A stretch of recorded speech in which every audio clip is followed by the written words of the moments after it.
Hi, this is Dr. Ned Hallowell for the podcast Distraction. Welcome to our show. Today, we are going to answer questions that listeners have phoned in. We really invite you to do the same. So feel free to call and leave us a message. Just call 844-55-CONNECT. And we will certainly answer your question in an upcoming podcast. So, without further ado, let's get to the first question from one of our listeners. Hi, this is Janet. I luckily discovered your podcast, and I very, very much appreciate them. I am an Uber driver, and I look for things to do while I'm driving. And yes, I always need to be distracted. It helps me focus. I've not read your book, and as one of my questions is that I just can't sit and read a book without falling asleep. And I spend all my time now in survival mode just Ubering 7 days a week, trying to make money and get myself on track. I cannot deal with trying to find a job. That's my main question is having a task that I feel like can dominate, which is driving Uber. I resort to that instead of doing what I really should be doing is trying to gather my skills and focusing. I just can't be bothered with that. I just go into mass depression, so it's either sleep or drive. And I've been doing this for 9 months and just wearing myself out. So I'm wondering, how do you get away from something that you actually learn to dominate and try to change those skills? And two is, I know if I read your book, it probably helps, but I just can't sit and read. I will definitely fall asleep, or I get a book and I just never finish it. Great books I have in my closet, never get done. So how do I get out of this mode? Okay, well, that's an interesting question.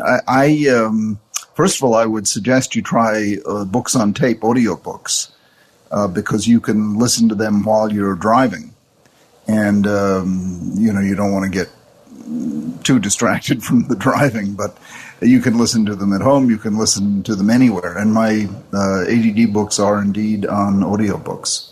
So that's one suggestion. And then another suggestion is to find someone to work on this problem with. It's hard to solve these issues alone. When you worry with someone, it turns into problem solving. So that someone could be someone you hire, like a therapist or a coach, or it could be a friend, a friend or a relative, anybody who is intelligent and cares about you and will join you in your effort to solve this problem. Because what you're describing is a very solvable problem. You certainly can expand your repertoire if all you do is sleep and drive. You could begin by adding other activities such as exercise, going to a gym, or just taking a walk, joining some kind of a club or a church or a synagogue, some kind of group. So find ways of increasing your connections with people, with pets. If you can get a dog, I think everybody ought to have a dog. If you can just get outdoors, go into stores, shops, what have you. These are all ways of kind of brightening up your sensorium, brightening up your brain, and it really will work for you. So I would start with books on tape, and I would start by getting someone to brainstorm with to tackle the problem you have, which is eminently solvable, particularly if you go at it with another person. I hope that's helpful to you, and please call us and give us feedback. Hi, my name is Mark Richter. I'm a 47-year-old psychotherapist with a licensure in social work and drug and alcohol abuse in Burlington, Vermont. And I found out I had ADD back when I was age 5 or 6, and I have been medicated since. My question is in respect to the relationship between muscle tension and ADD or ADHD. I have a number of clients that have reported feeling a lot of physical muscle tension, and they tend to be clients who have ADD, and I wondered, is there any kind of relationship to that? There are clients who report it as restless leg syndrome kinds of interruptions in regard to their daily life, as well as just feeling desire to move their body because their body feels muscular tension during their day. Yes, absolutely. There is a connection there. And it has to do, well, two things. One is anxiety. People with ADD tend to carry with them a lot of anxiety, particularly if they're not on medication, if they're not treated. Why do they feel anxious? Because they don't know what's going to happen next. They don't know what they're going to forget, what they're going to drop, what mistake they're going to make, who's going to criticize them. We tend to feel a lot of performance anxiety, if you will. It's just the performance of life that creates the anxiety. And then with anxiety comes neuromuscular tension. You tense up. Sort of ambient anxiety drifts into your muscles, and next thing you know, you're full of aches and pains. And then it can go as extreme as restless leg syndrome, or just the need to get up and move around. And that could be a function of more than anxiety. It's sort of the adult equivalent of the hyperactive child. And so it's sort of in the genes that you have a physical expression of the race car brain. So the brain is going really, really fast, and those brakes just can't slow it down. And so you want to move, you want to stretch, you want to, do a somersault or whatever to kind of stretch it out and purge yourself of that feeling of tension. So yes, the answer to your question is yes, they are certainly related. Regular physical exercise definitely helps. And medication, treating the ADD with medication also can help. And there was a second part to your question? My second question is different from that and is more in respect to medications. Some clients who take Strattera periodically complain of erectile dysfunction or low libido. And recently I spoke to a physician, a primary care physician who specializes in ADD, who recommended combining Strattera with Wellbutrin, a small dose, to counteract the erectile dysfunction, using it much like one might use any other erectile dysfunction medication. So I would love to know if you've used that with your patients in any way, and or whether or not you've heard of it being used that way. So thank you very much for your help. Sure, and thank you very much for your questions. I don't love Strattera, so my advice would be to switch to a stimulant medication. The gold standard in terms of the medication treatment of ADD are the stimulants, and there's basically two molecules. There's methylphenidate, which is Ritalin, Focalin, Concerta, Metadate, Daytronopatch. Those are all variations on methylphenidate, short-acting, long-acting. And then the other molecule is amphetamine, and that's Adderall XR, stands for extended release, and Vyvanse, which is also extended release. So you pick either one, and which is better. It's like which is better, chocolate ice cream or strawberry ice cream. It's whichever one you like better. And the only way to find out, you can't tell in advance, the only way to find out is to try. So I would, with your patient, strongly suggest that unless they just love Strattera, and combining it with Wellbutrin to deal with the sexual side effects is fine. But I think that's really a second or third choice. So if the patient is willing to get off the Strattera and instead try stimulant, I think the result would be much better. So either a methylphenidate such as Ritalin, Concerta, Focalin, Metadate, one of those, or an amphetamine, Adderall XR, or Vyvanse. Try one of those, and I bet you that you'll get better results. As to whether it's okay to combine Wellbutrin and Strattera, sure.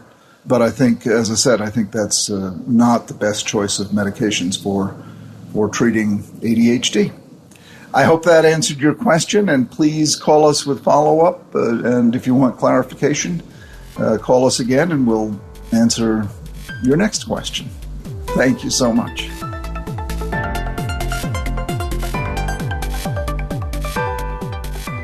Hi, my name is Kylie. I had a couple questions, actually. I was diagnosed with ADHD in my 20s. I'm 35 now. So I've been on some kind of stimulant medication since then. So, and I've been in the process of learning about ADHD, but I've run into, in the last 5 years, a lot of emotional stress with my marriage. So I don't really have a way to gauge anything. So I never feel like I know how to react to a situation. And I also don't know what's normal, quote unquote normal, if there is that. For people, how do normal people react to this? Is this normal? Should I be reacting this way? Should I be changing the way I'm reacting? Should I be able to accomplish more? In whatever given situation. So I'm kind of lost as to how to do that process as well, get to a place where I can even trust myself. And I want to say thank you also for the podcast. It's been awesome, especially helpful for me because it's usually short and I can do shorter periods of time and listen and feel like I've actually accomplished something and learned something. And thank you very much for the resource. Well, thank you, and thank you for your kind words, and thank you for calling in. Your question is an interesting one. You don't know what normal is, and you said you're in stress in your marriage. You might consult with a professional, because that's one way to, that's what we do. We in the mental health field, we sort of assess, are you within the normal range, or is there a problem we should try to help you with? So I rather than, just wondering to yourself, I'd look for the right person to worry with. And it might be working on the marital issues that are causing you stress. It might be simply learning about how your race car brain operates and what you can do to modify it, strengthen it, sharpen it. There are lots of tips and tricks that professionals can have to offer you. So you don't have to go into endless psychotherapy at all, but sort of a check-in, sort of a diagnostic look at your engine, so to speak, and see if it's in tip-top working condition, and if it isn't, usually little tweaks can make a big difference if you see the mechanic who knows which screw to turn, so to speak. So I would look around in your area, find somebody who you trust, and have a visit.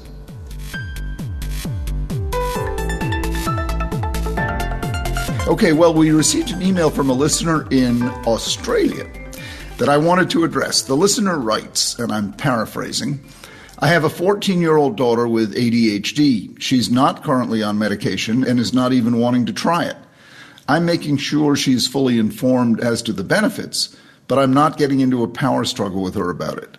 One inherent concern I have is the side effect of not eating and any link or risk that this could lead to an eating disorder. I'm concerned that if she loses her appetite, she'll lose some weight and then make a link between not eating and being skinny. And also if the medication makes her social life a bit easier, then she could also chalk that up to being skinnier and more attractive. Hence a spiral of eating disorder type behavior. I'd be interested in your thoughts. Well, there are so many unwarranted fears around stimulant medication. The simple answer is if she takes the medication and starts losing weight, you stop the medication. And, this can take all of 2 days if she stops eating. Sure, appetite suppression is a common side effect, but it's pretty easy to deal with if you simply know in advance that appetite suppression is going to happen, and then have a huge breakfast full of calories. Eggs, bacon, smoked salmon, bagels. If you're in a hurry, make a smoothie with ice cream and powdered protein. You can absolutely avoid losing weight. The link to an eating disorder, I suppose, could happen, but I've never seen it. And, I think these are it's another example of unwarranted fears around stimulant medication. The simple principle, simple principle, use the medication if it helps, and don't use it if it causes side effects that you can't deal with. And it's 80% of the time you can get a really good outcome where you get the benefits, and whatever side effects do occur, the most common being appetite suppression, you can deal with simply by eating enough. So go ahead, give her a trial of medication. First of all, make sure she understands it and wants it, and then take advantage of these meds when they work are absolute godsends. They really, really help as long as you take them under, medical supervision. I wanted to address another email we received. The listener reached out with a question about forgiveness. This gentleman says he harbors lots of anger and resentment to the point where he is unable to feel positive about anything. Without going into the whole story, this listener spent 2 months in jail in a foreign country, an East Asian country, where he was forced to meditate every day for long periods of time, which he absolutely hated. He's now out of jail, but still has very strong feelings of anger. He reached out to ask about other ways to release his anger besides meditation. And he says no suggestion is too harsh or critical. He desperately wants to be done with all of the negative emotions. Well, this is really interesting. I wrote a whole book about forgiveness called Dare to Forgive. And it didn't sell all that well. I often thought if I wanted to write a bestseller, I should write a book called Get Even. So it's a lot easier to sell people on revenge than on forgiveness. But forgiveness is basically a gift you give to yourself. Offloading, as this gentleman knows only too well, offloading anger and resentment is good for you. The people you're angry at, they don't know it, or they don't care even if they do know it. First of all, I'd say to this man and to all others who walk around with a lot of anger and resentment, it's worth your while to take very seriously the process of getting rid of it. So how do you do it? I mean, that's the crucial question. It's one thing to say, yeah, I'd like to forgive and I want to forgive and it's good to forgive, but how do you do it? Because anger and feelings of resentment rise up so naturally within us, far more naturally than feelings of forgiveness. So you have to cultivate it. It has to be sort of a cerebral cortex decision, because your primitive brain, your deep brain, is all geared up to feel rage and resentment and fear, but not particularly geared up to love. That part of our brain we have to cultivate and promote. But you can do it. So you make a decision, and forgiveness is a process. It's not a moment. You don't say, "Okay, I forgive you," and then suddenly you're done with it. No, it's a process that may take your entire life, but you're better heading down that road, the road toward forgiveness, than you are just stewing in your anger and resentment, even if you never fully get there, even if you have surges of anger and resentment. If you're heading toward the peace, tranquility, and beautiful spot of forgiveness, you're going to be healthier. You're going to be, detoxifying yourself, if you will. People go on these elaborate diets to detoxify chemicals. Well, even more valuable, detoxify toxic emotions. Get rid of these poisonous emotions. So how? Well, begin by determining to do it. And when you start feeling those surges of anger and resentment, focus on your breathing. But really focus on your breathing. 8 counts in, can count out loud. Hold 3 beats, 8 counts out, and count out loud. Hold 3 beats. When you focus on something, anything, I suggest breathing because it's always with you.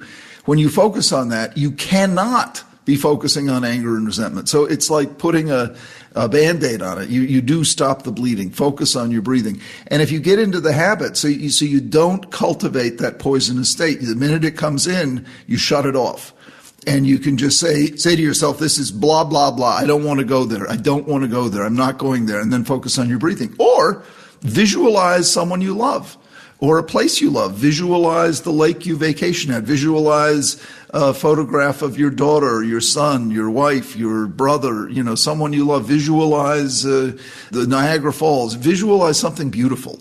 And that will also take you away from the rage and resentment. See, what a lot of people do is they fixate and they replay over and over and over. How could she have done that? How could he have done that? And you replay it. What should I have done differently? Oh, I'd like to kill him.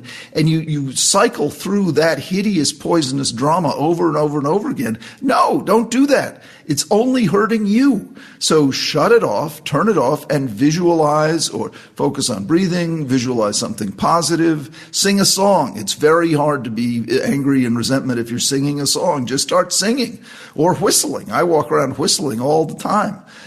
These are very simple measures you can take that gradually detoxify. gradually begin to replace the poison with loving energy, with positive energy. And this is very, very doable. And then again, you want to spend your time with positive people. Spend your time in positive tasks. What I say is get rid of leeches, people or projects that just aren't worth it, and cultivate lilies, people or projects that really are worth it. So how you deploy your time, how you deploy your energy, how you deploy your attention makes all the difference in the world. Now, for this man, meditation is the last thing I would recommend because that was part of his incarceration. So don't sit there meditating. You'll probably just go into that toxic state.